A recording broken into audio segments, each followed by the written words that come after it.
AP ఎన్నికల్లో అద్భుత విజయం సాధించిన టీడీపీ తెలంగాణపై కన్నేసిందా? లోకల్ బాడీ ఎన్నికలతో పాటు వచ్చే జనరల్ ఎన్నికల్లో సత్తా చాటడానికి పావులు కదుపుతోందా? సత్తా చాటడమే కాదు, ఏకంగా పవర్లోకి రావాలని ప్లాన్ చేస్తుందా? టీడీపీ నేతల మాటలు, యాక్షన్లు ఈ ప్రశ్నలకు అవుననే సమాధానం చెప్తున్నాయి. ఏపీలో మాదిరిగానే తెలంగాణలోనూ అధికారంలోకి వస్తామని, పార్టీకి పూర్వ వైభవం తీసుకువస్తామని చంద్రబాబు భార్య ఎన్టీఆర్ ట్రస్ట్ చైర్పర్సన్ నారా భువనేశ్వరి అన్నారు. క్యాడర్ ధైర్యం కోల్పోవద్దని, తాను మళ్లీ రంగంలోకి దూకుతానని బాబు భరోసా ఇస్తున్నారు. తెలుగు జాతి ఉన్నంత వరకు రెండు తెలుగు రాష్ట్రాల్లోనూ టీడీపీ ఉంటుందని ఏపీ ఎన్నికల సమయంలో చంద్రబాబు తేల్చి చెప్పారు. తెలంగాణ స్థానిక సంస్థల ఎన్నికల్లో పోటీకి పార్టీ శ్రేణులు సిద్ధం కావాలని పిలుపునిచ్చారు. తెలంగాణలో మిగిలిన పార్టీ నేతలతో ఫోన్లలో మంతనాలు జరుపుతూ దిశానిర్దేశం చేస్తున్నట్లు తెలుస్తోంది. ఎన్నికల ఫలితాలకు ముందు జూబ్లీహిల్స్లోని తన నివాసంలో బాబు టీడీపీ నేతలతో సమావేశమై భవిష్యత్తు కార్యాచరణపై చర్చించారు. తెలంగాణలో బీజేపీ బలం పెరగడంతో సైకిల్ కమలం దోస్తీకి ప్రయత్నాలు కూడా మొదలయ్యాయి. తెలంగాణ అసెంబ్లీ, ఎంపీ ఎన్నికలకు దూరంగా ఉండిన టీడీపీ ఈసారి ఏపీ కూటమి ఫార్ములాతో అదృష్టం పరీక్షించుకోవడానికి రెడీ అవుతుంది. తెలంగాణ టీడీపీ రాష్ట్ర కార్యదర్శి జలమోని రవీందర్ ఇబ్రహీంపట్నం నియోజకవర్గం నాయకులు ఇబ్రహీంపట్నం యాదాద్రి వరకు 70 కిలోమీటర్ల పాదయాత్ర చేపట్టారు. యాత్ర ముగింపు సందర్భంగా భువనేశ్వరి ఎన్టీఆర్ భవన్లో వాళ్ళను సన్మానించారు. ఏపీలో మాదిరిగానే తెలంగాణలో టీడీపీ మెజారిటీ సీట్లు సాధిస్తుందంటూ క్యాడర్లో ఉత్సాహం నింపారు. మామూలుగా అయితే ఇది పెద్ద విశేషం కాదు. ఏపీలో కనుమరుగైందనుకున్న టీడీపీ రెట్టించిన ఉత్సాహంతో మళ్లీ అధికారంలోకి రావడంతో ఆమె మాటలు ప్రాధాన్యం సంతరించుకున్నాయి.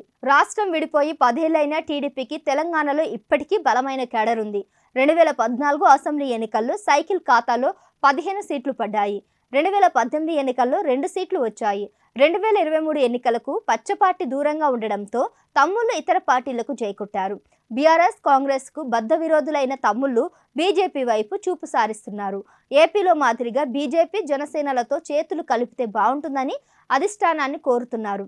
ఏపీలో కేంద్రంలో ఎన్డీఏ గొడుగు కింద అధికారం చలాయిస్తున్న ఈ పార్టీలు తెలంగాణలోనూ కూటమి ఏర్పాటుకు కసరత్తు చేస్తున్నాయి. తెలంగాణ అసెంబ్లీ ఎన్నికల్లో జనసేన, బీజేపీ పొత్తు పెట్టుకున్నాయి. జనసేన ఒక్క స్థానంలో కూడా గెలవలేకపోయింది. టీడీపీ ఎన్నికలకు దూరంగా ఉండి జనసేనకు మద్దతు ప్రకటించింది. కాంగ్రెస్ గెలుపు కోసమే టీడీపీ బరిలోకి దిగలేదని ఆరోపణలు వచ్చాయి.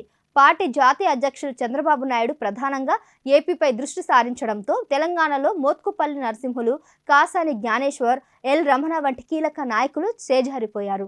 ఏపీలో టీడీపీ గెలుపుతో తెలంగాణలోనూ పార్టీ మాజీ నేతల్లో ఆశలు చిగురిస్తున్నాయి.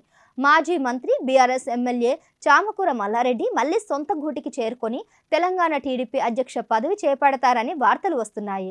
ఏపీలో జగన్, తెలంగాణలో కేసీఆర్ సీఎంలుగా ఉన్నప్పుడు ఇద్దరి మధ్య సన్నిహిత సంబంధాలు, విందు భోజనాలు కొనసాగాయి.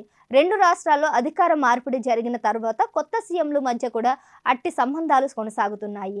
రేవంత్ గతంలో చంద్రబాబు దగ్గర పనిచేయడంతో అంతర్రాష్ట్ర వ్యవహారాలు సాఫీగా సాగుతాయనే సంకేతాలు కనిపిస్తున్నాయి. బీఆర్ఎస్ బలహీనపడడంతో ఏర్పడిన శూన్యాన్ని భర్తీ చేయడానికి పచ్చజెండా ప్రయత్నించే అవకాశం ఉంది. ముఖ్యంగా ఉమ్మడి ఖమ్మంతో పాటు సీమాంధ్రులు అధికంగా ఉండే గ్రేటర్ నియోజకవర్గాల్లో పూర్వ వైభవం సంపాదించాలని పార్టీ లక్ష్యం పెట్టుకున్నట్లు కనిపిస్తుంది.